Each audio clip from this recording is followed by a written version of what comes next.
Many might consider vitiligo a cosmetic concern, but there is much more than what meets the eye, which can be said for any dermatological disorder. But with the added psychosocial burden and the stigma surrounding it, there is a lot more to be known and made aware about this condition. Hi, I'm Dr. Sharon, clinical dermatologist, and in this video, I'd like to talk about vitiligo and what you need to know about it, and hopefully it might help remove some misconceptions or prejudices that you may have about it.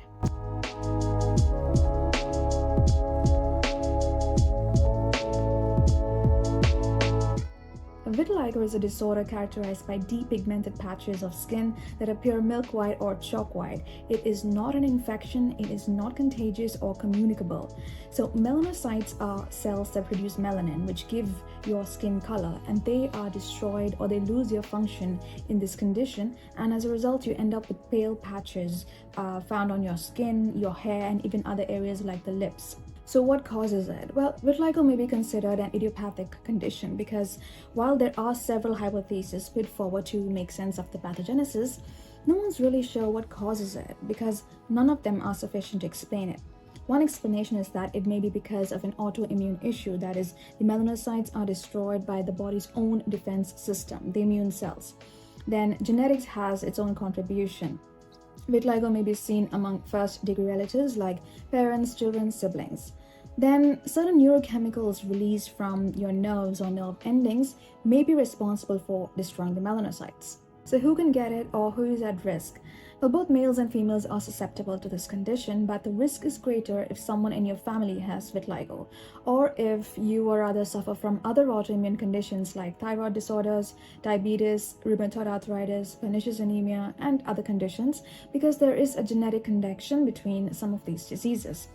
So in those genetically predisposed, certain triggers like psychological stress or physical trauma to the skin like a sunburn may initiate the appearance of these lesions. Typically, vitiligo may appear after the age of 20, but for those who have it running in the family, it may present much earlier.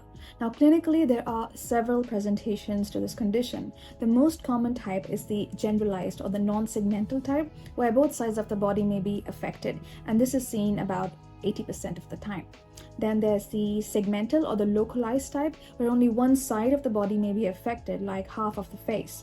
Then depending on the site, there are different names for it. For example, if the lips and the tips of your fingers are involved, it's known as the lip tip type. Or if the face or your hands and feet are involved, then it's known as the acrofacial type. Then those areas that are subjected to repeated friction or pressure, like hands, elbows, knees, and where clothing gets rubbed against, like the collar, the shoulder, waist, the ankle, these areas are also more susceptible. Then there's a kind of vitiligo known as universal vitiligo, where more than 80% of the body surface may be involved. Then sometimes hair may be affected as well, and it's known as leukotrichia or poliosis, and this is not very common. It's seen more with the localized or segmental type.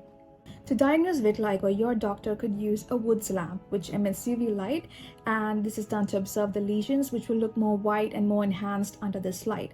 And this needs to be done in a dark room. So this is pretty straightforward, and there isn't much room for other differentials when you combine the symptoms and family history of the person. However, there are several conditions that may mimic vitiligo. For instance, sometimes wounds, when they heal, they may end up looking more hypopigmented and depigmented, and this is known as post-inflammatory hypopigmentation.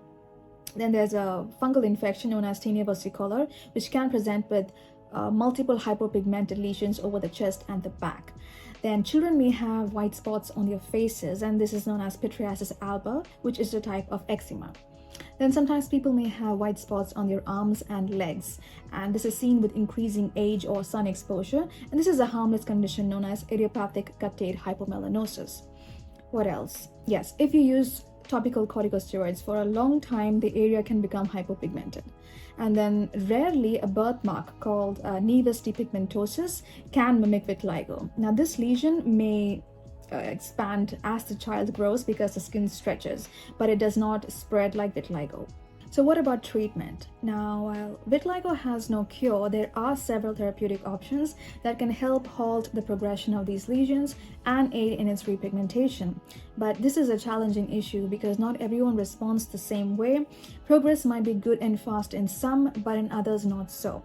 So there is phototherapy with narrowband ultraviolet B, then immunosuppressants like topical steroids and topical tacrolimus and pimecrolimus ointments, and these are what's normally prescribed.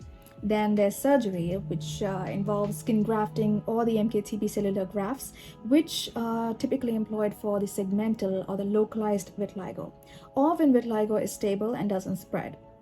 Then last year, the FDA approved the first ever topical cream for repigmentation known as ruxolitinib, which is seen as a breakthrough when it comes to managing vitiligo. So there is hope when it comes to treating vitiligo lesions. But what about treating the psychological burden that patients face in their daily lives? Discrimination when it comes to employment, marriage, social circles are not uncommon, and this can lead to anxiety, depression, and an overall decrease in the person's quality of life. Some may regard it with religious beliefs and may consider vitiligo to be a result of sins from a previous life, or may associate with witchcraft, and this can lead to more ostracism for the person. Then children may get bullied for the way they look, and this can lead to a decrease in their self-esteem, lead to social isolation, and can hamper their development into functional adults. Even grown-ups can resort to name-calling and insults, and all of these can have really long-lasting effects on the mental health of a person with vitiligo. Anyone can read up on vitiligo from the internet, and you'll find tons of information, more than what you've received from this 10-minute speech. But the reason I made this video is to raise awareness and to tackle on some level the stigma associated with vitiligo.